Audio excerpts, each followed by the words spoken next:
Hey friends, today's fast easy dinner is curried roasted butternut squash soup. So the reason that this is fast is I've become a roastaholic, and I've started, anytime I've got the oven on, I'll throw in some vegetables that I can then use for a quick meal later in the week. So this time I've got some butternut squash. I roasted it up, it'll come away from that skin nice and quickly.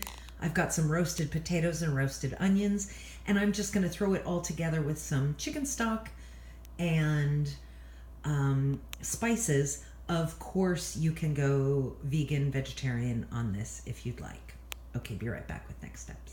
Alrighty, so there is all of that pulled together. It comes to the boil very quickly when you throw that roasted veg into some broth. And I'm just gonna get my trusty hand mixer and zhuzh it up. Alrighty, so that pulls together so quickly. It's pretty thick, so you can thin it to your consistency desired using, again, coconut water, half and half, broth, straight up water. I hope you enjoy a good bowl of hot soup this winter. Have a great week, everybody.